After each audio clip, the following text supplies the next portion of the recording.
Good afternoon, everyone. The superstorm planet, we're now all part of it. And when these tariffs come in for trade, oh my, our life costs are going to jump in addition to food costs. Are you ready? The world's starting to split apart.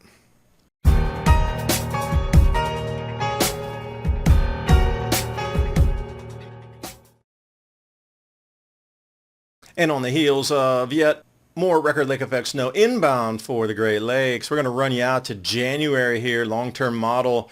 That purple is 77 degrees Fahrenheit below the normal temperatures. Let that sink in for a minute, and as that spreads across the United States, we're going to see temperatures we have not seen in several hundred years. Forget the local records, hundreds of years going to fall. Over to Norway, rocket launch. Glimpse into the strange clouds and the wispiness, high altitude. And at the same time of all these changes going on with our lives, now the EU is going to limit payments of cash. It's going to be a full limit of cash. You're going to restrict high-value cash payments. Before that was $3,000, high limit. They're going to bring that down to sub $1,000. And if you're caught paying with cash for that amount of money, you are going to jail. The constriction continues. Prices up, copper going up again. We're going to get into record prices of all metals. So when it says not copper, fiber optic, sounds like something a big roll of copper would say. Yeah, copper bandits are back at it again as these prices increase, ruining our infrastructure for pennies on the dollar. Their damage will take years to fix. So let's think about gardening for a minute. That's what I do. I garden, I drink. Awesome. Let's talk about seeds for a second. How long do seeds last? I had a few people write in and say, hey, I got these old seeds. I don't know if they're still good. They've been in the closet for like 3 years. I'm going to say, here's your chart. How long is this? Beans, 5 to 8 years. Beets, 6 to 10. So I would encourage you to stop the frame here. Take a look. And if you store these seeds correctly, you buy them now at a cheaper price because seeds keep going up and up and up, especially when this awareness of we need to grow our own food hits. So take a look. Even tomato seeds, 5 to 10 years, and zucchini as well. A lot of potential for long-term storage. Over to the superstorms ripping across Chile. Dry conditions, unusual winds. And this is in the middle of productive farmland. So whatever was planted there, gonna be lost. Skip up the continent, we're into Brazil. Shelf cloud rolling, and when I saw that, I said, that looks pretty intense. I wonder what kind of rainfall and updrafts this thing would have in it. And here we go. The hail size for you. Pretty large. That's an apple. This is some giant home destroying, roof bashing, crop leveling type of hail. And off the watchers here, the line of storms, sort of like a derecho, but same, but different, I guess. It doesn't exactly track the same way, but the sideline winds, etc. This is an electrical front moving through. You saw the striation through the atmosphere of electric flow. It's just an unbound current. There's no insulation on it, but you're looking at basically a wire through the atmosphere that's highly electrified. Now, each one of these yellow dots here is lightning strikes. Records set for the number, still unsure. They're calculating it, but more feeds off Rio de Grande del Sul. People collecting the hail. I guess you could freeze that. It's a memento. It turns out the key to losing weight and keeping it off is not carbs or fat or even probiotic-rich foods. Nope. The end game of having a healthy weight, as well as more energy and a long, healthy life, comes down to a specific switch which you can flip in your body to flush out unnecessary calories. Dr. Stephen Gundry is calling this caloric bypass. And by activating this specific process in your body, he's seen thousands, yes, thousands of people dramatically improve their health, even at age 50 and beyond.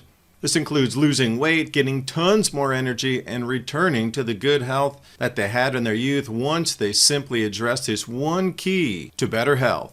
Dr. Stephen Gundry has lost 70 pounds himself using this research and has kept the weight off for over 20 years and counting. His digestive issues are gone. His health is fantastic, and he feels younger and healthier today than he did in his 40s. His video has been watched by over 20 million people to date, and you can watch and learn more about it at thehealthyfat.com/adapt. And he'll teach you exactly how he's kept his weight off for free at thehealthyfat.com/adapt. Click on that link in the description box below. And now on with the video. And on the Piranha, I thought, okay, that's a river. Wait, am I looking down a street there? Shocking. This is the depths of that same storm. Like, look how much rain is coming down. Ferocious is an understatement. That'd be terrifying truly to be in. Be stuck on a street like that. Look at this standing wave, and that is in the street. This is what I'm saying. Superstorms are here. And jumping over to the Middle East, incredible dry stories coming out. Saudi Arabia praying for rain. Wait a minute. They've been having record floods just constantly for months and months and months now. Here you go. Waterfalls. This is in Jazan Asir region. And the rivers are flowing bountifully in the same regions because of the rainfall. This is Al-Baha and Asir region. You know, once these flash floods start in, well, they just keep rolling. There's very little to stop them. You know, these sort of arid areas, once they get an abnormal amount of precipitation, there's really nothing stopping it, and get out of the way. They start to flood and move fast. Now, staying in the North Africa region here, Morocco, red pepper season set back by drought. And this is what we're seeing across the globe is things are getting wiped out agriculturally. So red pepper production declines, sharp declines. So little water that farmers that normally would plant 10 hectares, which is about 24 acres, are down to planting 1 hectare. That's a 90% reduction in pepper production, red pepper production for Morocco. And here's one for you. Static electricity, lighting a gas stove. Keep this in mind as an emergency measure. Static electricity to light a gas stove. It's all dry in the winter right now, isn't it? Well, maybe not in Malaysia. And we've seen images like this last year one time. But these floods here in Malaysia are incredible, and 700,000 people are pushed out because of floodwaters, and then there's more, something very similar, round 2 of the exact same depths inbound. This hasn't even cleared out yet. So historic floods across Malaysia. And Medan, North Sumatra, Indonesia, no stranger to rain, but this much is, well, record rainfall in this area as well. Indonesia flooding from the ocean, and that's been all over the news for quite some time. And then we head over to Wonosobo, Central Java Island mountainside, tremendously above anything that they're used to experiencing in a monsoon season. And it just continues. Midlands here, West Midlands in the UK, taking it on. Yo, bring that tractor down, going to save people. Look at the splashing waves into the businesses. And you thought that was some style. No. This person driving got everybody beat. You know, this is the way our planet's kind of moving right now. This is our society in the shift mode. And as we go through 2025, you can expect something just like this. Away we go. And then you have to ask yourself, how high will food prices get to? With all this disruption, you know, right now the Southern Hemisphere is growing what should be exports and carryover stock because we're in winter right now. Do you see Indonesia, Australia, South America, South Africa's tremendously damaged? They're importing corn, although they're a major corn exporter. They couldn't grow enough this year. So it's starting to show itself in the Southern Hemisphere first. We're at this rollover point now where our agriculture is dangerously close to only growing what we can grow on the planet to feed the populace with no carryover stock. That's why 2030 is such an integral date. All conversations are funneling to these years of 2028 to 2030. Is this truly when we reach that point where the awareness of what's happening right now will roll right over into, wow, we're not going to have enough food? And how would that panic the planet?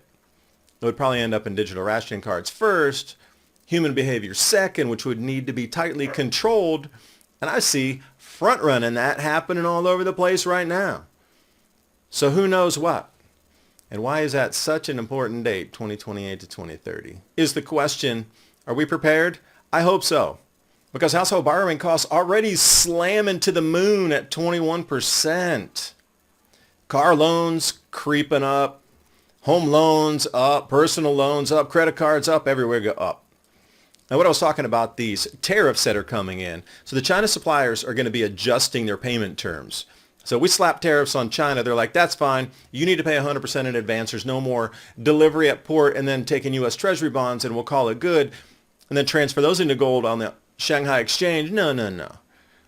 100% collected before we even ship it. Now, how much is that going to crush importers? Because everybody operates on credit. 90-day is a standard, and that's impossible. We are absolutely going to have very few goods coming in if this happens. So visual graphic here for you. Manufacturers, the big thing on the left there, China, most of our goods coming around the world.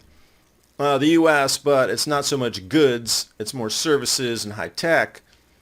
And then we roll down here to Germany. Wait, they're crushed. Their economy's faltering and failing. Japan, currency crisis going on. India, well, that would be the one that we'd look to. But, you know, they're like 6th or 7th down. This is the world we're moving into. So America's main import partners, Mexico, China, threatening tariffs all over there. Do you think that when they say, give us cash first or we're not going to send it, that's not going to really dent into what you can get on your supermarket shelf? And speaking of China, this is interesting. How did that get buried there? Do you think is the question. And I'm wondering to the left where the construction equipment is, what's at that same ground level over there on the left at those buildings? These are questions that perhaps there were previous societies and we're just living another cycle. I would conjecture, yes, we're in a cycle. A lot of higher level players understand that. We on Main Street will be the last to know about it. You can't tell me this much change is happening right now across the entire planet for the last several years that something isn't truly about to morph into an entirely new existence. So let's get ready for it. And how do we prepare the best we can? Community obviously is a good start, but also you're going to need some storable foods. My Patriot Supply and Adapt 2030 3-month emergency food supply. That link's in the description box below along with images and stories for tonight's video. And please remember to join us on TikTok, Civilization Cycle. We're putting a bunch of shorts up there and medium content right here on x.com/CivCycle. I appreciate you watching. See you next time. Bye for now.